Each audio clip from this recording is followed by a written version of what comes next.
From the world of John Wick, an assassin trained in the traditions of the Ruska Roma organization sets out to seek revenge after her father's death. Film fans YouTube, hello and welcome back to the channel. I am Josh, the Movie Apprentice, and today I am looking at Ballerina from the world of John Wick. Directed by Len Wiseman, starring the talents of Ana de Armas, Keanu Reeves, Anjelica Huston, and Gabriel Byrne. This is a spin-off that takes place during the events of John Wick Parabellum, complete with his visit to the Ruska Roma in that particular movie. And Ballerina is a movie that tries to give us a new character within the world, really showing us how varied the assassins in the world of John Wick truly are. And straight off the bat, I will say that this is a film that works in a lot of ways, but does suffer from the fact that I don't feel like the studio truly trusted this to succeed on its own two legs. But before I get into my full thoughts, if you'd like to see our channel, make sure you click on that like button and subscribe for more video views like is coming all the time. So straight off the bat, Ana de Armas has passed her test on being an action star with flying colors. We saw a tease of what she could do in No Time to Die, and in this one, she takes center stage and plays such a fun and interesting character featuring some great action set pieces. The John Wick franchise is known for some fantastic set pieces, and this one doesn't fail to deliver on that front with so many great sequences, including one involving some ice skates, one involving a belt full of grenades, and an epic flamethrower battle. That is the level of creativity we get from this franchise, and this film delivers on that creative aspect. And looping back to Ana de Armas, I think she does great as Eve in this role. Watching her grow up after a tragic loss and wanting to prove herself to the Ruska Roma and showing that she can do the job by herself. She has a compelling arc, and her need for revenge, when that kicks in, it's similar to that original John Wick. Once he's set on the revenge, then there is no stopping them. But I will say this film does have a few problems in its story pacing, as a lot of it comes and goes, and there are a number of side characters that are introduced that disappear from the film very quickly. And at times, considering that we see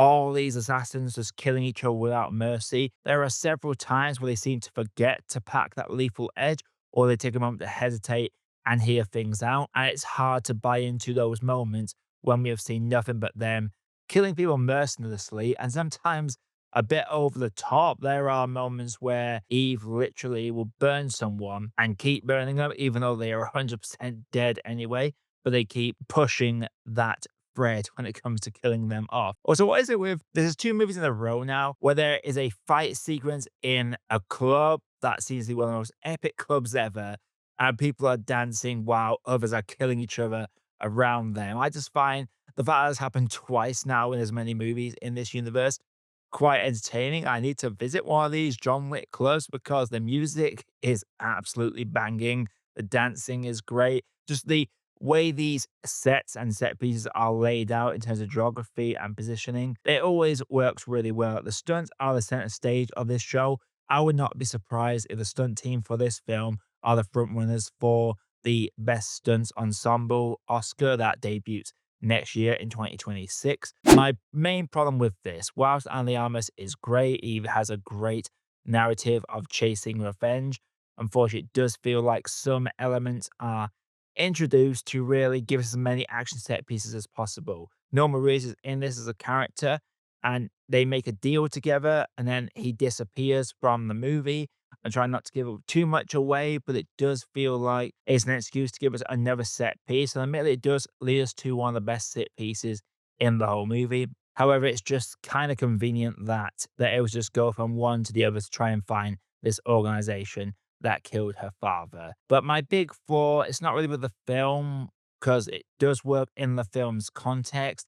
However, I do feel like the studio did not trust Ballerina to stand on its own 2 feet as a movie. That is the vibe I get from this, because whilst John Wick does feature in this movie, he shows it quite early on, because we get to see his visit to the Ruska Roma in Parabellum from the perspective of Eve, and they share an exchange that is a great little moment, fully solidifies where we are in terms of the timeline. And to be honest, I feel like his involvement could have ended there because this is a film that lacks that secondary antagonist to really go after our protagonist. In the previous John Wick films, we have had some memorable side characters go after John Wick. In the last one, obviously, we had Kane, who is honestly the best part of that movie. And even if the second and third John Wick movies, there was always a secondary main henchman going after John Wick in that. In this, there's a couple of sort of hinted at secondary henchmen that are set to go after Eve, but they're never fleshed out and never given it as much screen time to show us how deadly they are. If anything, they feel like just another henchman rather than like a massive threat to her. And there are some emotional plot threads that are just kind of thrown away and discarded at a rapid pace. There is literally a wholesome reunion scene that is crammed into 5 minutes in over a 2 hour movie. And I just don't feel like there's enough emotional impact in that particular scene. So, in terms of emotional attachment, the film tries to tease that emotional attachment, but never commits to it. And looping back over to why I think the studio doesn't trust this movie, that secondary antagonist they don't have. So they have Eve go against John Wick himself. I mean, it's been a while since I've seen Parabellum, so maybe it works perfectly in the timeline. But from what I recall of Parabellum, is he goes to the Ruska Roma, and it's not very long before he's shot off that roof and is saved by Lawrence Fishburne's character. But he has to go through months of rehabilitation to recover before going on his tear in John Wick 4. In this, there's a 2 month time skip after his visit to the Ruska Roma. He shows up to take on Eve fully fresh.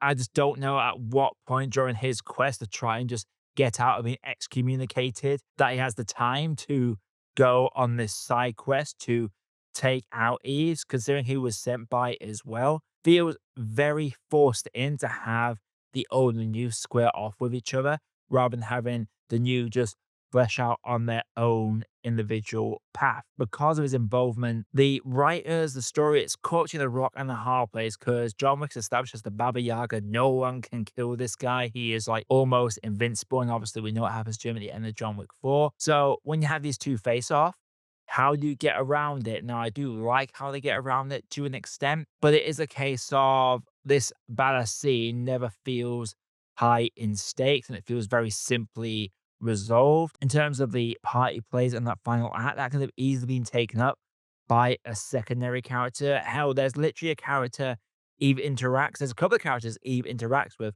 early on in the Ruska Roma training. You could have literally had another Ruska Roma agent that's the best besides her coming after her and having that be a nice little battle. There's literally a character, I'm pretty sure it's her who plays Hang Se-book in the first season of Squid Game. They show up briefly at the start of this movie and disappear within a couple of minutes of screen time. If that character been built up a bit more, given a bit more to do, they could have established them as a potential threat to Eve on the quest for revenge, but instead they put John Wick into that role, as feel like because of his heavy involvement in that final third, it stopped Eve from standing out as this badass character in their own right. And they do badass stuff. She is being protected for a lot of that third act, and that lessens her impact and really stops Ballerina from really being able to breathe as her own individual part of this franchise. Maybe that's me being nitpicky, but I just feel like this is a case of a studio did not trust this movie to succeed